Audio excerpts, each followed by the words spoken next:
প্রতিক্রিয়া পাওয়ার সুযোগ কতটা আছে আসলে। আর আজকে যেগুলি আমরা ভয়ঙ্করভাবে আমরা লক্ষ্য করি সেটা হচ্ছে বিভিন্নভাবে এটা এত অত্যাধুনিক হয়েছে যে এআই কেমন করে কার সাথে জুড়ে দেয়।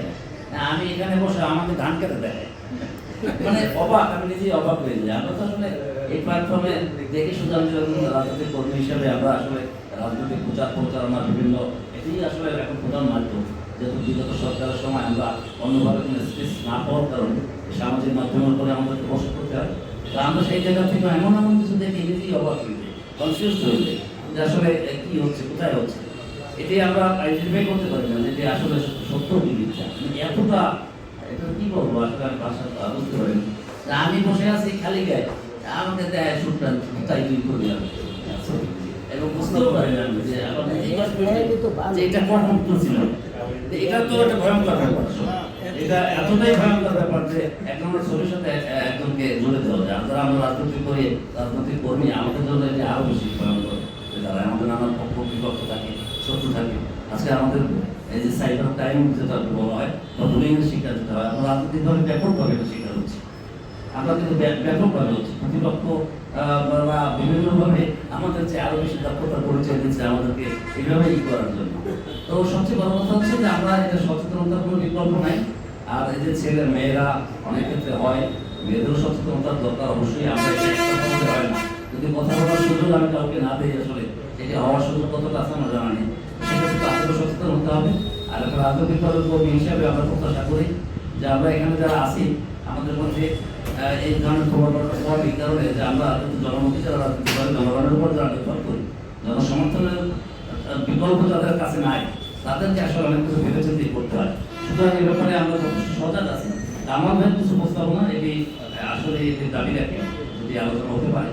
তো এটা আমাদের সীমাবদ্ধতা আছে, যেহেতু আমি একটা জেলার তরফ থেকে, জেলার তরফ থেকে ধরো আপনার এই কথাটাকে সেন্ট্রালি পৌঁছে দেওয়া যায় কীভাবে, যে একটা রাজনৈতিক ইস্যুর মধ্যেও এই প্রতিরোধে আসলে কার্যকর যে এগুলি কোনো বিধিবিধান এখানে রাখা যায় কিনা, সেটির ব্যাপারে থাকলে আমরা একটা সচেতন হবো। আমাদের মধ্যে একটা আতঙ্ক থাকবে, ইচ্ছে করলেই আমরা অনেক কিছু তখন মানে একটা করবো, এটা আমি চেষ্টা করবো। আসলে এটা স্পেসিফিকলি বললাম। আর যে প্রস্তাবনাগুলি আসছিল যে আমরা এখানে মাল্টিপার্টি অ্যাডভোকেসি ফোরাম অনেক ক্ষেত্রে বলবো এগিয়ে আছে, সমসাময়িক সমস্যাগুলি নিয়ে বিভিন্নভাবে কাজ করছে এবং তারা দৃষ্টান্ত রাখছে সব জায়গায়। তো এক্ষেত্রে যে মসজিদ মাদ্রাসার কথা বলা হয়েছে, প্রতিষ্ঠানগুলির কথা বলা হয়েছে, এখানে কখন একটা প্রস্তাব দিয়েছে যে নারী পুরুষ উভয়ই হয়রানি হতে পারে। যেহেতু রাজনীতিতে নারীর কথাটা আসছে, আমাদের বরগুনার রাজনীতি সম্পর্কে আমি বলবো, আমার দল সম্পর্কে। আমার বাংলাদেশ জাতীয়তাবাদী দল বরগুনা জেলা শাখায় আমরা এইভাবে কোনো হয়রানির সম্মুখীন আমরা কোনো নারীরা হইনি এখন পর্যন্ত, এবং ভবিষ্যতেও হব না এই আশা আমি ব্যক্ত করছি। বিশেষ করে আজকে আমি বলবো যারা যে আগে যে ডকুমেন্টারিটা আমরা প্রজেক্টরের মাধ্যমে দেখেছি, সেই ডকুমেন্টারিতে সব কথাই উঠে আসছে। এখন আমাদের পরামর্শ এবং মতামত নেওয়ার জন্য আমি এই জায়গায় বলবো, আমরা অনেক সময় আমাদের সবার হাতে এখন স্মার্টফোন আছে, স্মার্টফোনে আমরা ছবি তুলি, ছবি পোস্ট করি। সেই ছবিটা তোলার ব্যাপারে আমাদের সাবধান হতে হবে। এই ব্যাপারে আমরা যদি মাধ্যমিক বিদ্যালয়কে অ্যাওয়ারনেস করি, যেটা পাবলিক অ্যাওয়ারনেস বলি, আমরা যদি করতে পারি যে মাধ্যমিক বিদ্যালয়ের শিক্ষক ছাত্রছাত্রীদের, তাহলে মনে হয় আমাদের এই হয়রানিটা অনেক অংশে কমবে। কারণ আমি দেখেছি নারী ও শিশু নির্যাতন দমন ট্রাইব্যুনাল একজন পাবলিক প্রসিকিউটর হিসেবে আমাদের এই বরগুনা সদর উপজেলায় ৮ নং বরগুনা সদর ইউনিয়নের যে আমতলী স্কুলে একটি ক্লাস 7-এ পড়া মেয়ে এরকম ভিডিও দিয়ে হয়রানি হয়ে ফেসবুকে সে কিন্তু আত্মহত্যা করেছে। এবং পরবর্তীতে দেখা যায় একটা পরিবারে যখন একটি মেয়ে আত্মহত্যা করে, তখন কিন্তু তারা প্রতিরোধের চিন্তা করে না, তখন কিন্তু প্রতিশোধ এসে যায় যে আমার মেয়ে এই জন্য আত্মহত্যা করলো, আমরা একটা প্রতিশোধ দেবো। এবং এই প্রতিশোধ নিতে গিয়ে কিন্তু একটা বড় ধরনের সে জায়গায় কিন্তু খুনেরও শিকার হতে হয়। তো আমি বলবো যে আমরা ভালো কিছু আশা করব, ভালো কিছু আশা করার জন্য আমরা অ্যাওয়ারনেস করব। এবং এই অ্যাওয়ারনেস ট্রাইব্যুনালের মামলা করতে হইলে তো আপনারা জানেন যে সেটি বরিশালে গিয়ে মামলা করতে হয়। এই জন্য অনেকেই কিন্তু এই মামলাটার দিকে আগায় না। এবং যেরকম প্রত্যেকটা আইনে যেরকম মামলা মামলাগুলো আছে। আমাদের অ্যাডভোকেট আফসান আবিব স্বপন করলো যে মামলা করতে গিয়ে কিন্তু আমাদের চিফ জুডিশিয়াল ম্যাজিস্ট্রেট স্যার বাদীকেও কিন্তু বলছে যে তার নামে মামলা করবে, এবং সেই সব চিন্তা ভাবনা করে আমরা যে সরকারি সংস্থায় পুলিশ স্টেশন বা কোর্টে আদালতে আমরা মামলা, আমার যে সুপারিশটি হচ্ছে একটা হেল্প ডেস্ক খোলা, হটলাইন একটা নাম্বার চালু করা, এই নাম্বারটা কে মেনটেন করতে পারে? একবার ডিজিটাল প্রচারণা চালানো, কামাল ভাই একই সাথে এটা কামাল ভাই থাকবে।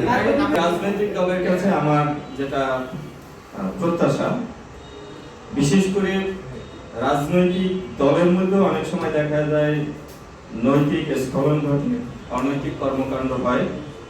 তো এইরকম কোন দল বা নেতা যদি কোনো কর্মী বা নেতা যদি থাকে, তাদেরকে দল থেকে শাস্তির ব্যবস্থা করা, এটা আমার একটা দাবি। রাজনৈতিক দলের যে গঠনতন্ত্র রয়েছে, এখানে সকল রাজনৈতিক দলের গঠনতন্ত্রই দেখা যায় যে এখানে ডিজিটাল নিরাপত্তা এবং এই ধরনের কোনো শাস্তি মানে অপরাধ করলে তার কি শাস্তি হবে, এটা গঠনতন্ত্রে অন্তর্ভুক্ত নাই।